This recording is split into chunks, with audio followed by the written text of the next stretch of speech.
Donc bonjour à tout le monde. Ah mais j'ai un retour ici, c'est parfait.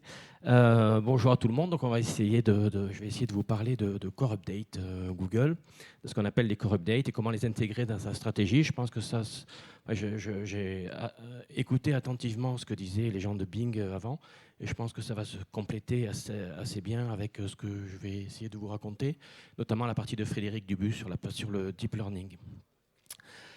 Donc bonjour, voilà mon nom, mon adresse mail pour le service après-vente. Donc je suis toujours basé à Heiligenstein, patrie du Klevner depuis 1742. C'est un excellent vin blanc qui se boit depuis l'apéritif jusqu'au dessert. Voilà, ça, je le dis à chaque fois. Des livres, des guides, des sites, voilà, depuis 1996 où j'ai créé la société Abondance. Bref, de quoi est-ce que je vais vous parler? Donc des updates Google, un petit historique. Voilà, qu'est-ce que c'est que quand on parle d'update Google? Qu'est-ce qu'il y a derrière tout ça? Je vais essayer de définir un petit peu le concept de AT et également, et c'est très très lié finalement, la prise en compte de l'intention de recherche dans la stratégie SEO. Et puis comme d'habitude, je finirai en disant que le SEO est mort. Les updates, c'est pas vrai. Hein. Les updates Google. Donc, qu'est-ce que c'est que les updates Google? C'est des gens qui jouent sur les curseurs à Mountain View. Alors, bien sûr, il y a eu la Google Dance. Hein. Je passe sur les premiers, sur le paléolithique. Le premier changement d'algorithme qu'on a connu, c'était Boston. Donc, qui a reçu un nom, en fait. Hein. C'était Boston. Un petit clin d'œil aux gens qui aiment le groupe Boston. Et ensuite, on a eu plein de mises à jour qui ont reçu des noms, un petit peu comme les cyclones. Hein, quand il y a une mise à jour qui est un petit peu plus forte que les autres, on lui donne un nom. Alors quand j'ai fait ce travail un peu de recherche, j'avoue qu'il y en a quelques-uns, j'avais complètement oublié, comme Buffy ou Brandy. C'est des choses. Bon, voilà, il y en a eu plein. Hein, j'en ai mis que quelques-uns, quelques noms ici. Après, qu'est-ce qu'on a vu arriver? On a vu arriver des updates, des travaux, des mises à jour sur l'architecture, sur la plomberie finalement de Google. Il y a eu Big Daddy en 2005, Caféine en 2010, hein, qui a été vraiment, à mon avis, une date très très charnière dans l'histoire de Google. Alors, rien à voir avec les updates précédentes. Hein. Là, on est vraiment sur l'update de l'architecture technique, vraiment de l'aspect plomberie. On a vu apparaître des filtres anti-spam, complètement différents également, donc Panda, Penguin, EMD, Page Layout, PayDalone, Pirate, etc., qui sont vraiment des filtres qui sont là pour combattre le spam, les gens qui attaquent et qui essaient de manipuler les algorithmes de Google. On a vu des algorithmes, là encore, complètement différents, de compréhension des requêtes. Qu'est-ce que veut dire, quelle est la signification de la requête? Donc il y a eu Hummingbird, RankBrain, BERT, on va en reparler tout à l'heure. L'idée, c'est vraiment de comprendre l'intention de recherche, on va largement en reparler, et de traiter les 15% de requêtes qui sont tapées sur Google chaque jour et qui n'ont aucun historique, que Google découvre en fait. Hein. Donc chaque jour, 15% des requêtes n'ont jamais été demandées, n'ont jamais été tapées auparavant sur le moteur. Et sur ces requêtes-là, sans historique, il faut que le moteur de recherche soit le plus pertinent possible. On a eu des updates thématiques aussi, donc il y a eu Pigeon, Opossum, ça c'est plutôt local. Il y a eu une grosse mise à jour locale qui a été mise en place le 8 novembre 2019 aussi. Mobilegeddon pour la partie mobile, Speed Update pour la partie temps de chargement, performance, etc. Donc ça c'est vraiment sur des points très très précis. Et puis les core updates, donc Phantom, Fred, Medic, Florida 2, puis il y en a plein. Alors maintenant, c'est juste la date, hein, janvier 2020, etc. Donc ils sont vraiment des mises à jour, des updates de l'algorithme général de Google. Mais on a aussi des modifications de l'interface. Il y a eu Jazz en 2014, et puis il y a eu une grosse modification de l'interface il n'y a pas longtemps, avec les favicon, etc., qui ont disparu, mais qui vont revenir, enfin bref, etc. La plupart de ces modifications n'ont pas reçu de nom spécifique. En tout cas, le nom, il y a certainement des noms en interne, mais ce n'est pas venu jusqu'à nous. Donc, quand on parle d'update, Google, il faut bien savoir de quoi on parle. Quel algorithme, quel update et à quel niveau. Donc, un moteur de recherche, c'est quoi? C'est un internaute qui a une intention de recherche, qui va utiliser un moteur de recherche, Google, Bing ou autre. Ce moteur de recherche, il a une architecture technique, sa plomberie à lui, et il va utiliser des algorithmes pour fournir des SERP, des pages de résultats. Et en fait, dans ce schéma assez classique d'utilisation d'un moteur de recherche, de fonctionnement d'un moteur de recherche, il va y avoir des mises à jour partout. Et on ne va pas du tout traiter les updates à tel endroit comme on va traiter d'autres. Donc au niveau de l'internaute, on va essayer de définir quelle est l'intention de recherche. Donc on va en parler, Hummingbird, BERT, RankBrain, etc. Au niveau du moteur, lui, il va mettre à jour son architecture, Big Daddy, Caféine, on ne peut pas y faire grand-chose. Et puis il y a tous les algorithmes avec les core updates, les Fred, les Medic, les Phantom, les speed updates, etc. pour avoir des pages de résultats dont l'aspect se modifie. Donc en fait, on va essayer de travailler différemment selon le type d'update. Donc bien sûr, on ne va pas traiter un panda à l'époque, ou un penguin, comme on va traiter une mobile guédon ou une mise à jour locale. C'est vraiment complètement différent. Donc il faut bien... Le mot update ne veut rien dire. Il faut vraiment le placer dans la chaîne du fonctionnement de moteur. Donc, il ne faut pas tout mélanger. Je rappelle quelques chiffres du nombre de changements mis en place par Google depuis 2012. Donc on est passé de 665 changements globalement sur le moteur, infrastructure, interface, etc., jusqu'aujourd'hui à 3234 en 2018. J'ai cherché hier le chiffre pour 2019, mais il n'est pas encore sorti. Déjà, en 2018, c'était presque 10 changements par jour de l'algorithme, ou du moteur, dans le moteur. Évidemment, 99% de ces changements, ils ne sont pas visibles à notre vision, enfin à nos yeux, parce que c'est vraiment des toutes petites choses. Et puis, il y en a évidemment qui sont beaucoup plus importants. Donc là-dessus, Google va communiquer, ou non, ou pas. En règle générale, c'est plutôt pas. Mais c'est normal, quelque part. C'est leur système, ils protègent leur algorithme. C'est pas obligatoirement, ils n'ont pas de volonté obligatoire de communiquer là-dessus. Qui parle? C'est pas la bonne version c'est pas la bonne version des slides. J'en avais envoyé une plus récente où il y avait Martin Splitt qui a fait une présentation aujourd'hui. Bref, qui communique chez Google? Donc bien sûr, à l'époque, c'était Matt Cutts. Aujourd'hui, c'est plutôt John Mueller ou Danny Sullivan, Gary Ellis éventuellement. Vincent ne fait plus vraiment partie de l'équipe SEO, donc il communique plus trop sur le SEO, mais plutôt sur la sécurité. Si vous voulez avoir l'information officielle de la part de Google, c'est le compte Google Search Liaison de Danny Sullivan qu'il faut regarder. C'est vraiment a priori, sur les updates, la seule information qui va venir de Google, ce sera sur le compte Twitter Search Liaison de Danny Sullivan. Voilà, un petit coucou à Danny Sullivan, parce que c'est lui qui m'a donné envie de faire ce métier il y a bien longtemps. Donc comment traiter les core updates? On a parlé des core updates, comment les traiter? Ce que je vois, les core updates c'est depuis 2 ans en fait, grosso modo depuis 2 ans, des grosses mises à jour, environ 4 par an, quelque chose comme ça.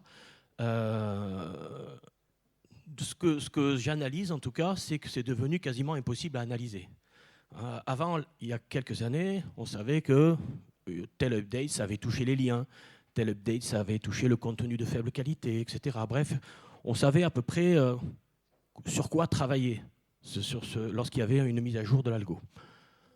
Franchement, depuis 2 ans, personne ne sait faire de reverse engineering en disant « Ok, il y a eu une mise à jour, voilà ce qu'il faut faire ». Sur vos sites, si vous avez été touché, voilà ce qu'il faut faire sur vos sites, parce que tous les sites qui ont été touchés, en plus, a priori en négatif, ils ont tous ce type de caractéristiques.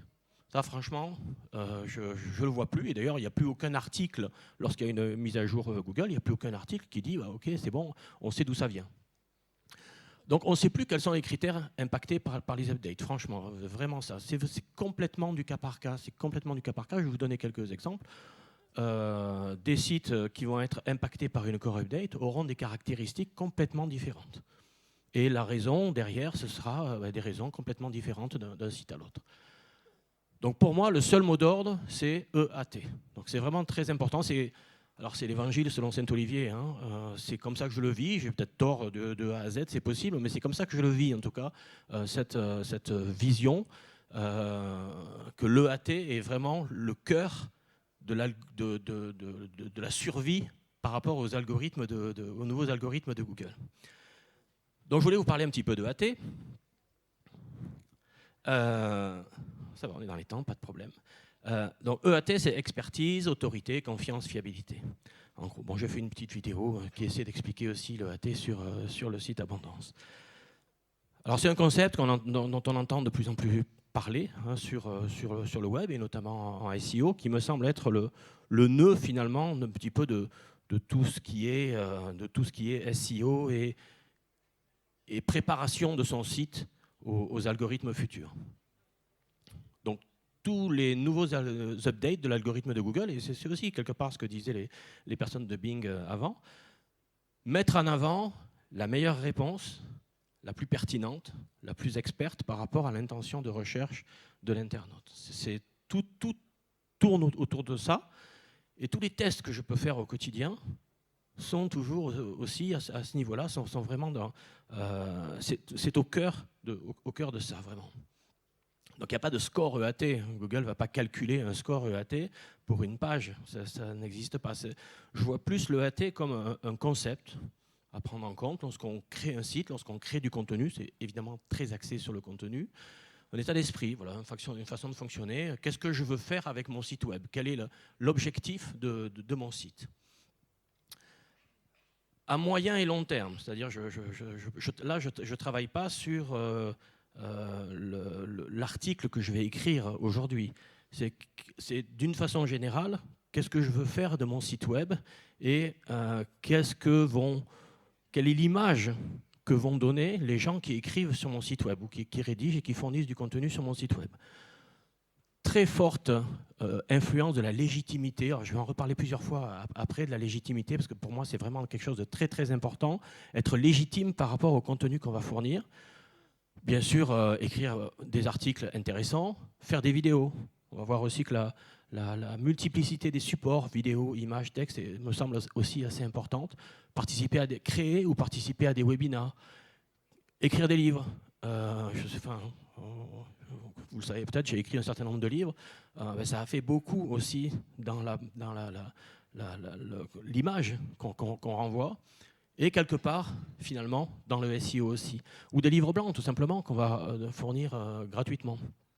Intervenir sur les forums, intervenir sur des commentaires de blog, participer aux réseaux sociaux, avoir des réseaux sociaux qui fonctionnent bien. Alors tout ça, ça n'a pas obligatoirement une influence directe sur le SEO, mais indirectement, c'est vraiment quelque chose de très très important à mon avis. Devenir incontournable, en fait, c'est vraiment ça, devenir incontournable sur un sujet. Alors c'est beaucoup de travail, bien sûr. Hein. Alors ça, c'était les aspects un peu à long terme. Ensuite, à court terme, au niveau de l'article, de ce qu'on va rédiger, en fait, c'est quelque chose que je fais moi tous les jours hein, à ce niveau-là, c'est que quand je veux rédiger un article, sur un sujet, je vais voir ce qu'il y a sur le web, qu'est-ce qui a déjà été publié, je me fais une idée de ce qui a été publié, on y reviendra aussi tout à l'heure. Je vais regarder, et mon objectif, c'est d'être 2 fois meilleur en termes de pertinence que ce qui a déjà été publié sur le web. C'est un vrai travail, hein, mais franchement, moi, ma vision du web et ma vision de mon travail, c'est pas de répéter ce qui a été déjà dit ailleurs. Je vois pas l'intérêt. Ce que je veux, c'est essayer d'apporter une meilleure réponse encore que ce qu'on a déjà trouvé, que ce qu'on peut trouver sur le web. Et la façon dont je le vis, c'est que quand on fait ça et quand on a cette visibilité, cette vision plutôt, ça marche plutôt bien, hein, SEO derrière. Alors bien sûr, il y a quelques critères encore à prendre en compte, hein, mais c'est une vision qui, à mon avis, est assez importante. Au niveau technique, franchement, qu'est-ce qui a changé depuis 10 ans? Rien, quasiment rien.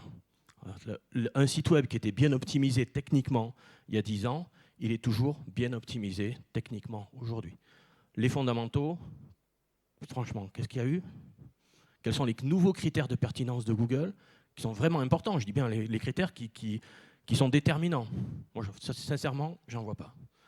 Donc, ce n'est pas une question de technique. Ceci dit, je le vois parce que je fais un audit de SEO de site par semaine à peu près. Je vois quasiment jamais de sites qui sont bien optimisés pour Google techniquement. Ce qui devrait être la base, le départ, les fondamentaux, dans 95% des sites web, ça n'y est pas. Donc c'est un vrai problème, il y a un vrai problème d'intégration des fondamentaux techniques du SEO sur un site web. Il y a encore le champ est énorme encore de travail. C'est quand même assez étonnant parce que les fondamentaux, ils étaient là il y a 10 ans. 10 ans après, on a encore des sites web qui ne les ont pas intégrés. C'est vraiment assez étonnant. Donc il y a encore du travail. Mais bon, il n'y a pas vraiment de nouveaux critères de pertinence. Il faut toujours intégrer ce qui était là il y a 10 ans. Ce qui a changé quand même, c'est que c'est quand même devenu de plus en plus difficile de ranker, de se positionner avec de la bouillie. C'est-à-dire enfin, je suis un peu méchant sur la bouillie, mais enfin, c'est avec un contenu de faible qualité. Il y a plein de gens qui pouvaient faire des choses il y a 5, 6 ans, 10 ans. Aujourd'hui, je ne dis pas qu'il n'y en a pas qui n'y arrivent pas. Hein. Il y en a qui y arrivent, bien sûr. C'est quand même devenu vachement plus difficile de se positionner avec du contenu de faible qualité et qui n'est pas légitime par rapport à la requête visée.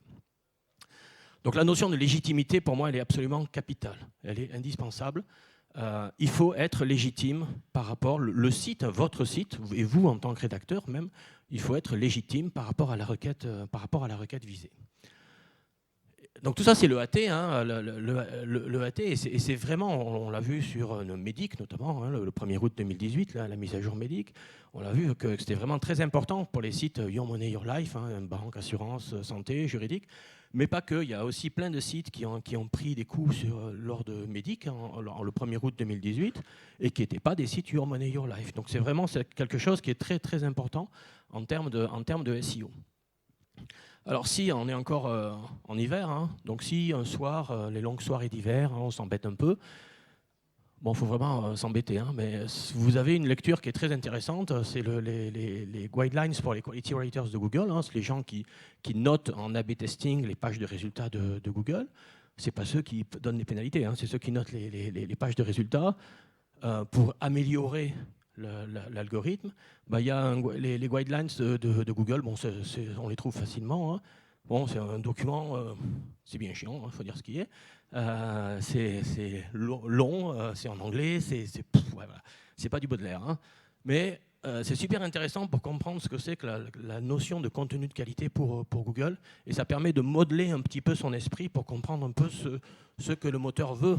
Bien sûr, le plus important, c'est ce que l'internaute veut, hein, mais il y a aussi ce que le moteur veut. Et l'idée, c'est de faire en sorte que les choses se rejoignent. Ceci dit, ce que je vois, le constat que je fais, c'est qu'un site qui est bien fait, il est assez imperméable aux effets négatifs des core updates. En fait, il aura plutôt des effets positifs en règle générale. Donc, lorsqu'il y a des core updates, un site web qui est bien conçu, avec du contenu de bonne qualité, la plupart du temps, alors il peut y avoir des effets collatéraux, ça arrive, des dommages collatéraux, mais enfin bon, en règle générale, c'est complètement c'est neutre. Par exemple, là, j'ai anonymisé les stats, j'espère.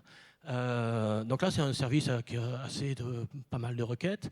Bon, j'ai mis les updates, hein, les updates Google. Bon, on le voit sur le trafic, il n'y a pas eu d'effet. Aucun effet là sur le site. Ça arrive très souvent. Hein. On parle souvent des updates, des core updates, mais enfin, il y a assez peu finalement de sites qui prennent des coups, hein, sur les core updates. Alors évidemment, quand c'est le vote, vous n'êtes pas content. Et là, au contraire, un site ici, un site institutionnel à trafic assez important, bah, les updates ont plutôt été positifs sur le trafic, surtout du 24 septembre et du 8 novembre. Ici, un site de presse qui, alors lui, est content. Alors lui, c'est dès que s'il pouvait y avoir des updates tous les jours, il serait content. Donc là, gros gain en trafic. Donc bien sûr, il y a des gens qui gagnent. S'il y a des gens qui perdent, il y a des gens qui gagnent. Sur tous les sites que j'ai analysés, qui ont été plutôt impactés négativement lors des core updates, voilà un peu les causes que j'ai trouvées. Alors c'était complètement différent d'un site à l'autre. Hein. Soit des chartes de graphiques arbre de Noël, un truc, on ne sait pas où est l'info, en fait, on a du mal à comprendre où est l'info, où est la pub, etc. Publicité envahissante au-dessus de la ligne de flottaison, ça arrive très souvent, donc problème. Des textes avec peu d'expertise, souvent rédigés offshore par exemple, ou rédigés par des gens qui ne connaissent pas bien le domaine. Ça, en général, le site, il se casse la gueule.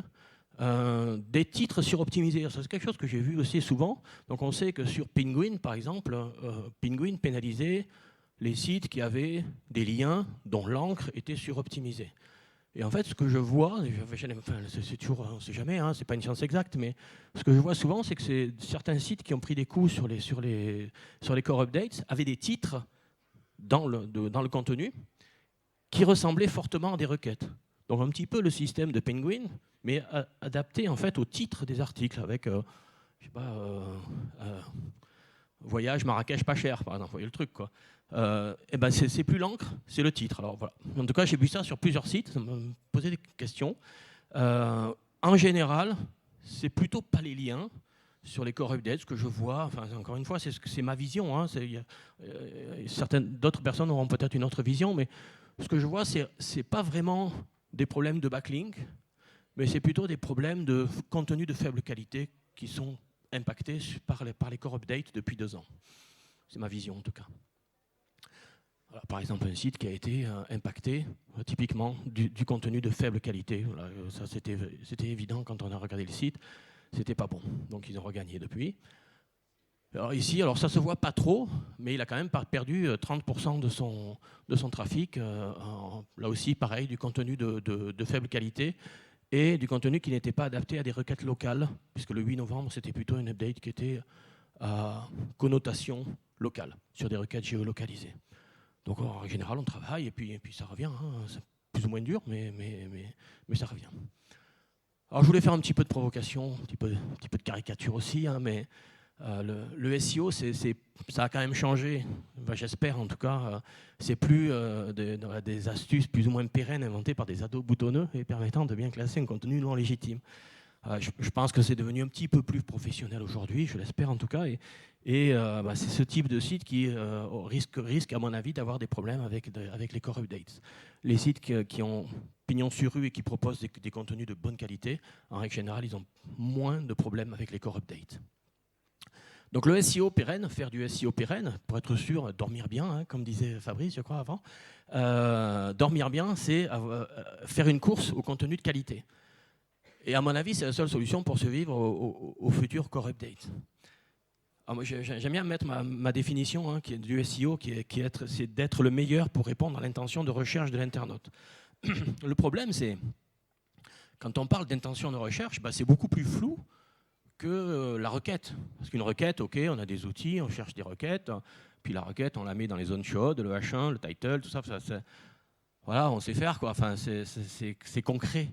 L'intention de recherche, c'est quand même vachement moins concret. Ok, on va aller dans le cerveau de l'internaute, comment on va faire? Concrètement, traiter l'intention de recherche, j'avoue que c'est pas aussi facile à concrétiser dans les faits, dans notre travail au quotidien, que ce qu'on pourrait imaginer. Donc je voulais parler de l'intention de recherche et finalement, comment prendre en compte cette intention de recherche? Finalement, on peut parler de une des dernières annonces Google, Bing, etc., qui est BERT, puisque BERT, finalement, c'est un algorithme qui est là pour mieux comprendre l'intention de recherche de l'internaute. Donc on peut peut-être se baser là-dessus pour essayer de comprendre comment mettre ça en place. Donc BERT, c'est un algorithme de machine learning. 10% des requêtes concernées en France et aux États-Unis. Alors, c'est 10% des requêtes concernées. Ça ne veut pas dire que 10% des pages de résultats sont modifiées. Hein, parce qu'on va dire, oula, 10% des SERP sont modifiés. Non, 10% sont potentiellement impactés par BERT. Donc, c'est un algorithme de traitement du langage naturel qui permet de faire une meilleure désambiguïsation des requêtes longues et d'avoir une meilleure compréhension des contenus des mots entre eux. Par exemple, pour tout ce qui est polysémie, donc avocat, Python, voilà, des mots qui ont plusieurs sens en fait, hein, jaguar, orange, loué, etc. Mieux comprendre le contexte d'un mot ou d'un mot au travers de son contexte. Donc typiquement ici, j'ai vu Paris à Paris, elle travaille sur la ville de Paris. Donc le prénom, la ville et le prince troyen. Donc quasiment 3 fois le même mot, quel sens octroyer à chacun de ces mots. Ça va se faire par la compréhension du contexte des mots entre eux. Par exemple, en anglais, the bank is close to the river bank. Les deux mots bank sont utilisés, donc la banque est proche de la rive, du bord de la rivière. Et on va essayer, les algorithmes jusqu'à maintenant, essaient de comprendre le sens d'un mot par rapport aux autres mots dans la phrase ou dans la requête, qui soient avant ou après. Donc par exemple ici, I arrived at the bank after crossing un mot. Et c'est ce mot qui va donner le contexte et donc le sens du mot qui est avant. Donc là, c'est le mot qui est après. Donc, I arrived at the bank after crossing the river. River va dire, OK, bank, ça veut dire la rive de la rivière. Mais si je dis I arrive at the bank after crossing the street, street va dire c'est plutôt l'établissement bancaire. Banque signifie plutôt l'établissement bancaire. Donc on va chercher les mots, le contexte et les liens des mots entre eux. Ça, les mots étaient après. Mais le mot peut être avant aussi. I crossed the river and arrived at the bank. Donc j'ai traversé la rivière et je suis arrivé sur la rive. On comprend que le mot bank veut dire rive, mais le mot explicatif était avant. I crossed the street and arrived at the bank, c'est pareil.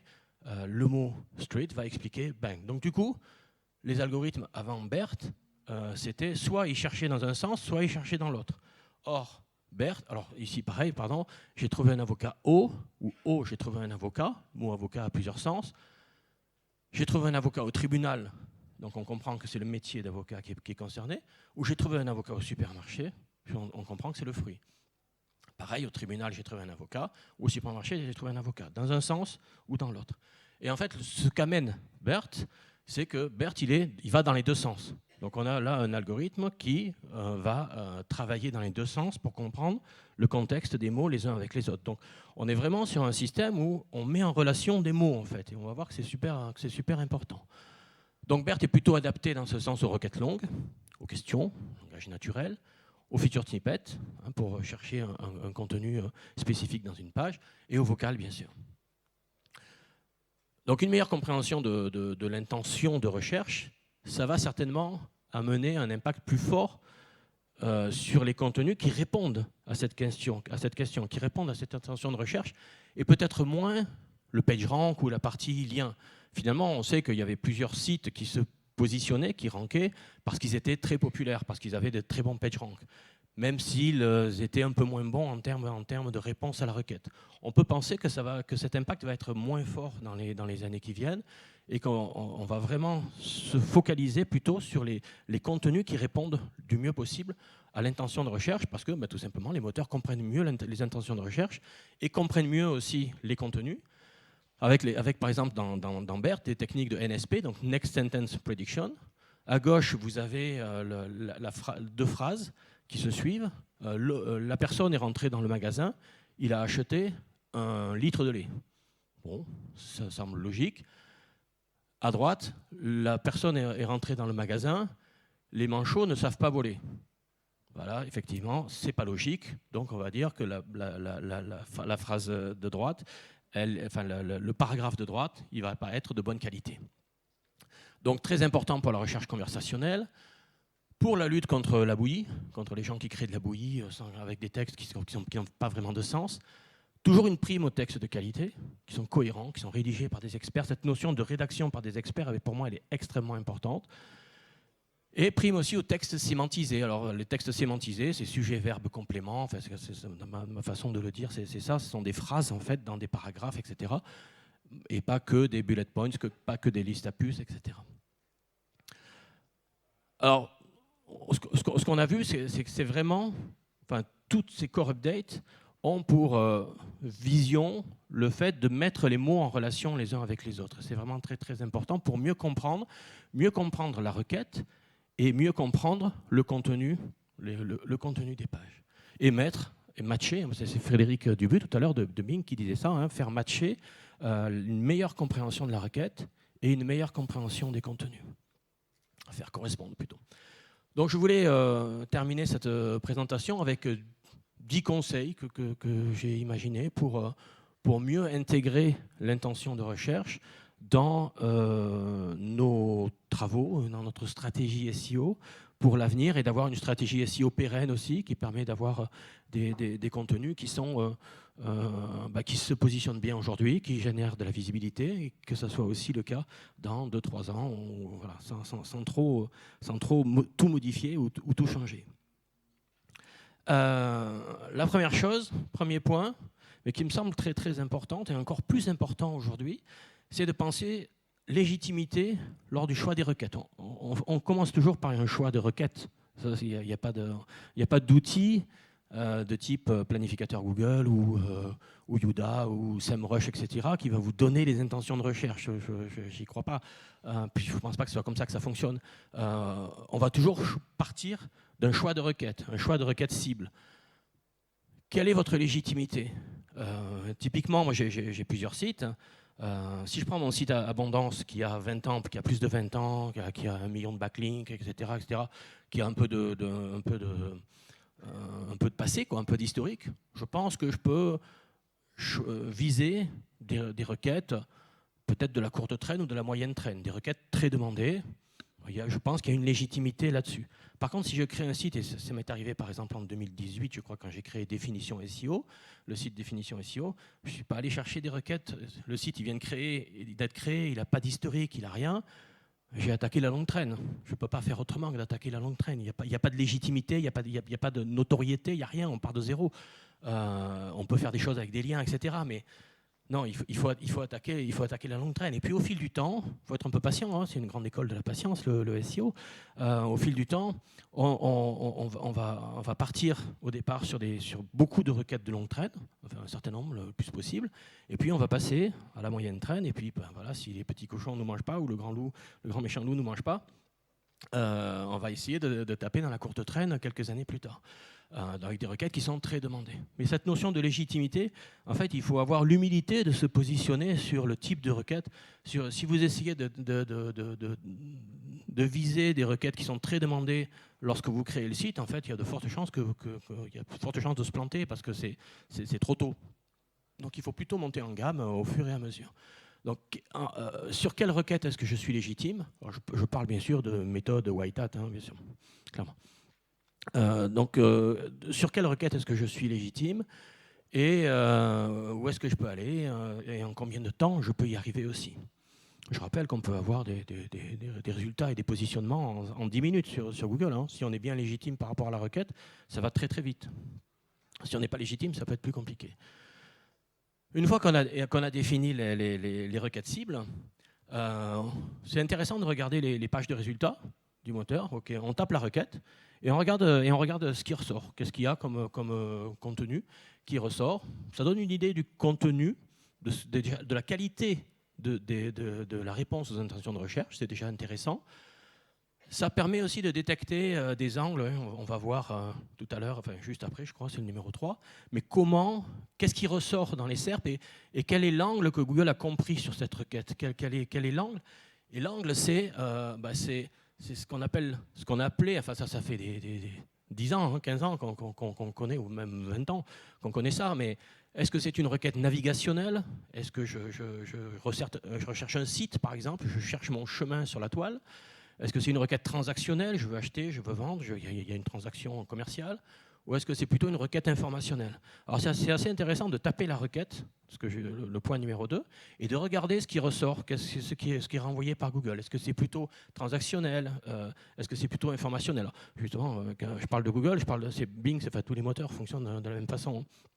Est-ce que c'est plutôt navigationnel? Ça va me donner aussi un angle pour rédiger derrière, pour essayer de fournir un contenu qui soit finalement intéressant pour l'internaute, mais qui tient compte aussi de la façon dont le moteur a un petit peu compris cette requête.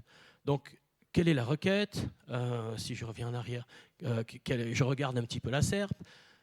Quel est le type d'angle de premier niveau, d'intention de recherche de premier niveau qui est renvoyé finalement?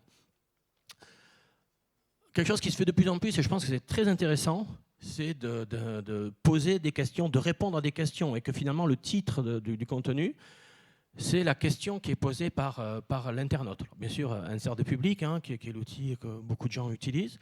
AlsoAsk.com, qui est un outil assez récent, qui est très intéressant, qui est là qui va explorer les PAA, hein, People Also Ask, les différentes questions qui sont renvoyées dans les SERP de Google.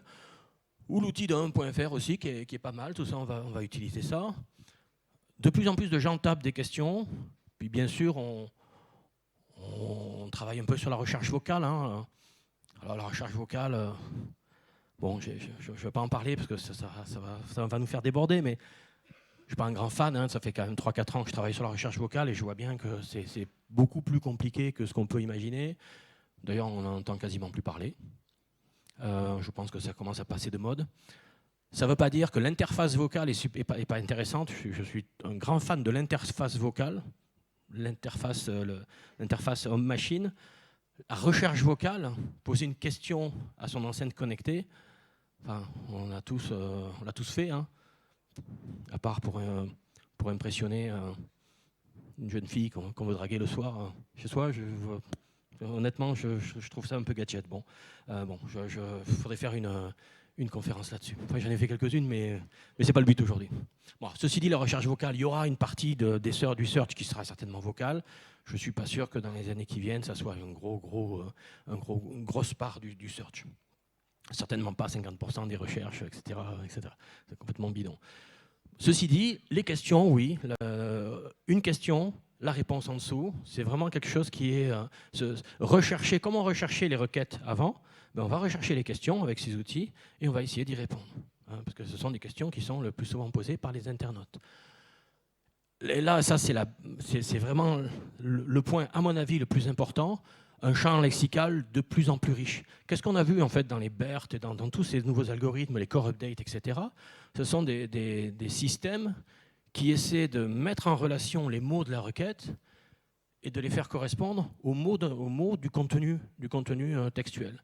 Donc en fait, plus vous aurez un champ lexical riche, plus vous répondrez non pas à une requête précise. Avant, c'était quoi? On prend une requête et puis on la répète, hein, dans le title, dans le machin, etc. Machin, en gros, en gras, etc. Là, c'est vraiment pour correspondre, pour faire matcher à une intention de recherche, c'est vraiment extrêmement important de proposer un champ lexical, des synonymes ou des mots en relation les uns avec les autres. D'ailleurs, Frédéric Dubu, tout à l'heure, de Bing, faisait pas mal d'allusions à ça. Hein, c'est vraiment ça. Hein. Donc, 1.fr, Your Text Guru, SEO Quantum, Metamo, etc. Tous ces outils de SMJ aussi, voilà, tous ces outils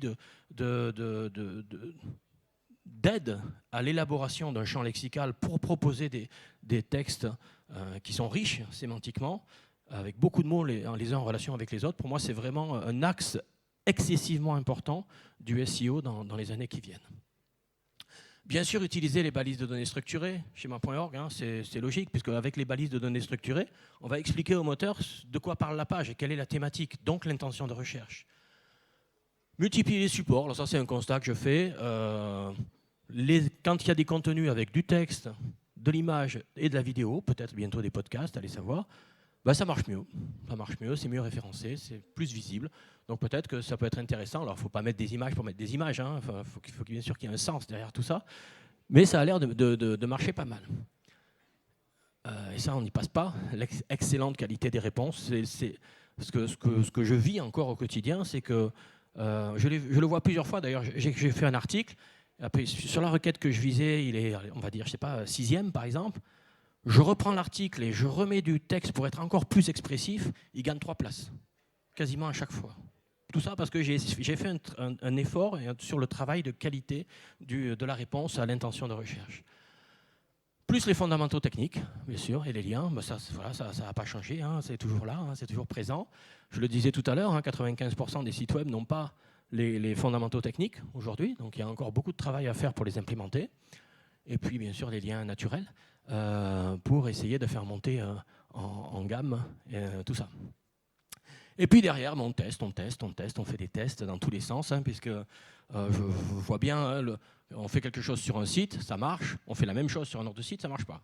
Allez comprendre, il faut tester, il n'y a pas de solution, c'est pas une science exacte et c'est ce qui fait un peu le charme du SEO, hein, sauf qu'il n'y a pas de garantie, mais s'il n'y avait pas ça, je pense que je ferais plus ce métier depuis longtemps, mais il y a aussi cette certaine incertitude qui permet de se remettre en question tous les matins, et ça c'est quand même bien. Mais le SEO, c'est et ça reste du test and learn, et la vérité est dans le test, et ben c'est comme ça que ça fonctionne. Voilà, je vous remercie pour votre attention.